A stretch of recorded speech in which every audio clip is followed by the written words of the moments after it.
ang pambansang awit ng Pilipinas. Kayang magiliw, telos ng sinangalan, alam ng puso, sa titik mo'y buhay. Lupang hinirang, kuya ka ng magiting, sa manlulupin, di ka pasisingil, sa nagatak tutok sa simoy at sa langit ng pagaw, ay hinatang tulad, awit sa paglayang minamahal, ang islang ng matawad mo'y tagumpay na nagtitingin, ang bituin at araw niya kailan ang may di magtitingin. Luman ang araw ng walhagit pagsinta, buhay langit sa piling mo. Ang inigaya na pagkay mga api, ang mamatay ng dahil sa'yo.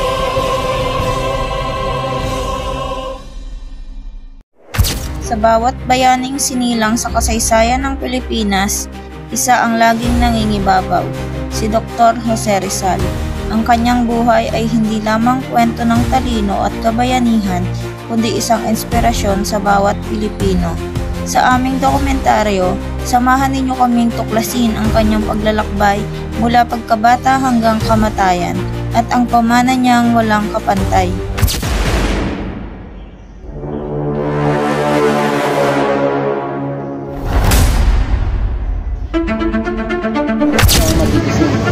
Negosyo yan, Jose. Kung ikakalaya ng bayan, gagawin ko. Mga kasama, kailangan natin palakasin ang ating panawagan para sa reforma. Sa bawat sulat at aklat, ipaglalaban natin ang karapatan ng bawat Pilipino. Hindi tayo para sa Pilipinas!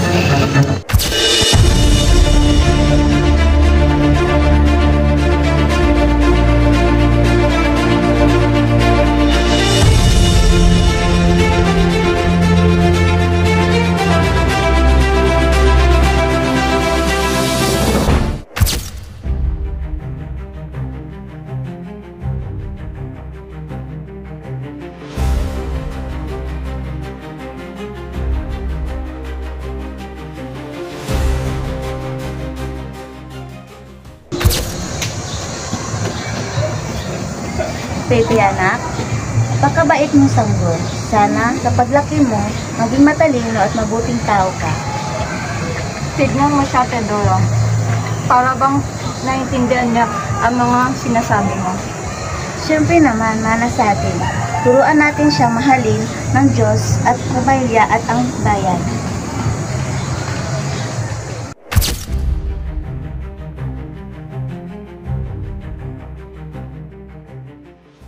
Ang litrang E ay para sa ama at ang litrang B ay para sa bayan.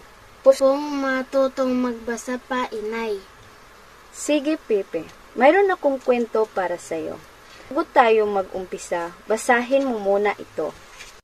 M-A-T-S-I-N-G. Diba yan? Matching, inay.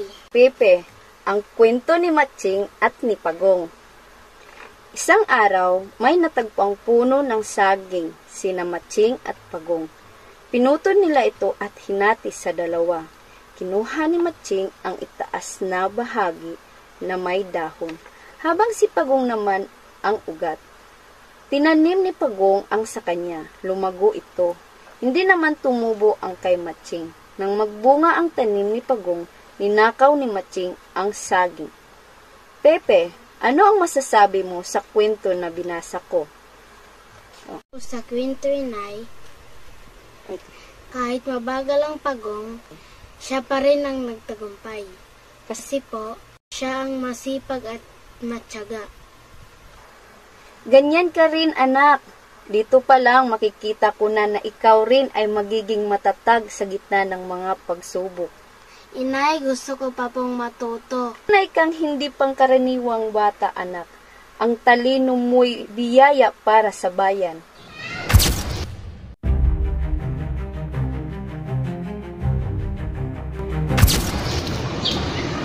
Jose, grabe ka. Lagi kang sobra sabiente.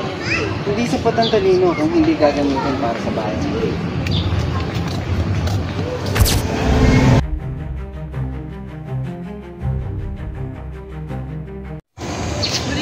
Alam kong hindi na ikaw ang batang binabasahan ko ng class. Ikaw na ang lalaking may misyon.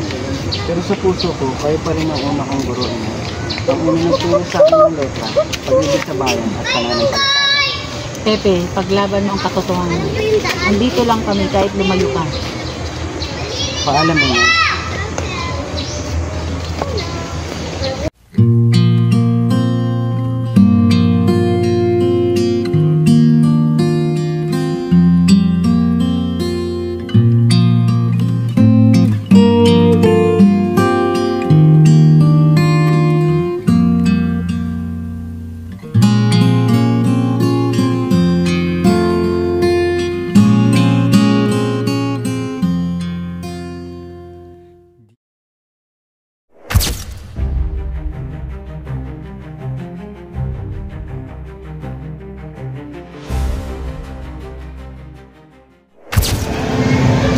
Bakit kaya hindi nakikita ng mga tao ang kalupitan ng Kastila? Gusto ko sanang ipakita sa kanila ang katotohanan sa pamamagitan ng ating mga salita. Kung ang mga tao ay hindi magigising, hindi nila mararamdaman ang pagkakaroon ng kalayaan. Dapat ay ipaglaban nila ang kanilang mga karapatan.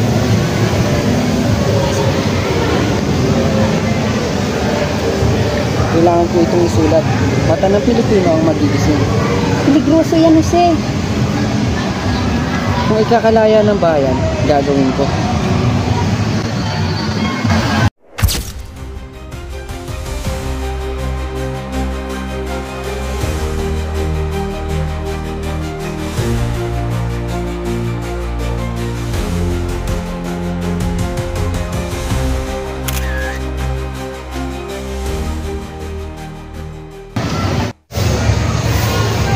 Mga kasama, kailangan nating palakasin ang ating panawagan para sa reforma. Sa bawat sulat at aklat, ipaglalaban natin ang karapatan ng bawat Pilipino. Tama ka, Rizal. Sa La Solidaridad, ilalantad natin ang katulian na pamahalaan sa Pilipinas. At gigisingin natin ang madamdaming makabayan ng ating mga kababayan. Hindi tayo titigil hanggat walang pagbabago. Gamitin natin ang agham, talino at katotohanan. Sa edukasyon, magsimula ang tunay na kalayaan. Ang pagkakaisa natin dito sa Europa ay magsisilbing ilaw sa madilim nating bayan. Para sa bayan, para sa kinabukasan, magsulat tayo. Tumindig tayo. Para sa Pilipinas! Para sa Pilipinas!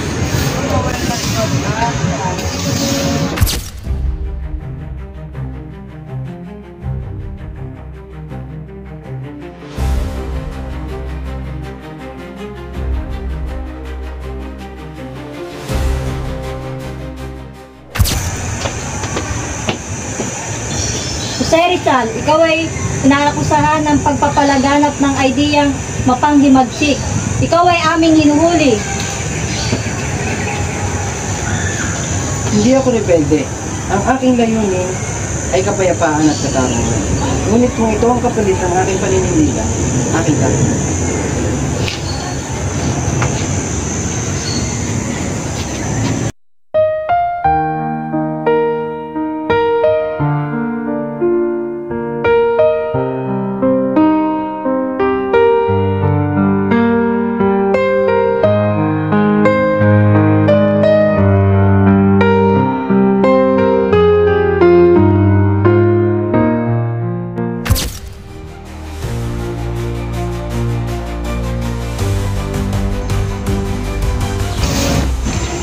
Andres, at ang aking mga kababayan, itinatag natin ang La Liga Pilipina upang pag-isahin ang ating lakas sa edukasyon, pagkakaisa at pagtutulungan.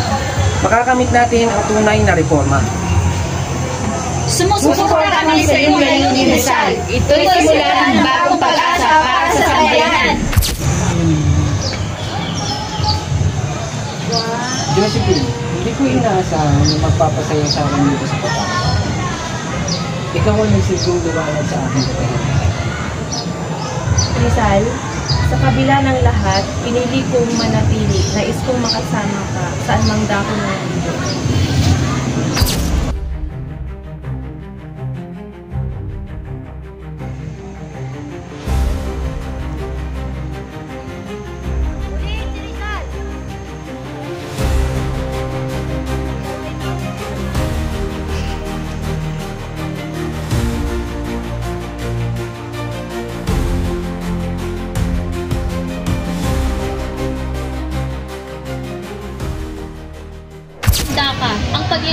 ay isasagawa na. Ako'y handa na katotohanan ng aking palagay. Ikaw ay naakusahan ng rebellion, sedisyon, at pakikipagsabwatan. Ano ang iyong masasabi? Hindi ako kasapi ng katipunan. Ang aking sinusulong ay ang kapayapaan at hindi ang takas. Ipasok ang testigo. Ano ang iyong masasabi? Ang mga aklat at Sanaysay ni Rizal ang naging inspirasyon ng aming laban. Siya ang aming hinahangaan. Kung ang pagbabahagi ng katotohanan ay isang kasalanan, handa akong humarap sa anumang hakot.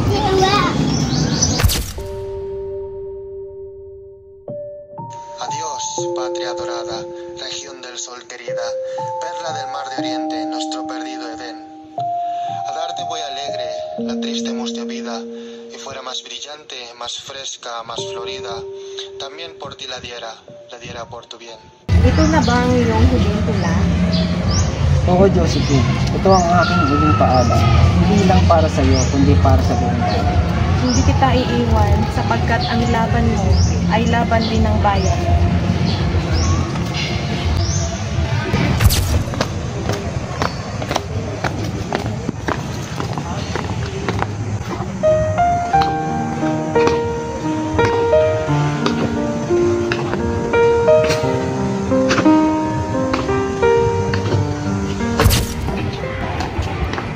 Preparen! Apuntin! Ako'y mamamatay na may dangal at walang kalungkutan, sapagkat alam kong ang aking pagkamatay ay magbibigay ng daan para sa Pilipinas. Fuego! Ang bayan ko'y tanging ikaw, Pilipinas kong mahal, ang puso ko at buhay man sa iyo'y bibigay. Tungkulin ko nagampanan na lagi kang paglingkuran, ang waya mo'y mabantayan, Pilipinas kong mahal. Ang buhay ni Jose Rizal ay hindi lamang kwento ng isang bayani, kundi isang ordinaryong tao na may hindi matitinag na pagmamahal sa bayan. Pinakita niya na sa pamamagitan ng edukasyon, disiplina at tamang pag-uugali ay maaari nating baguhin ang ating kapalaran. Ang kanyang akda, sakripisyo at prinsipyo ay manatiling gabay sa bawat Pilipino hanggang kasakulukuyang panahon. Naway maging inspirasyon si Dr. Jose Rizal sa ating lahat upang patuloy na nating mahalin, paglingkuran at ipaglaban ang ating mahal na inang bayan. Kami po ang Group 1. Maraming salamat po.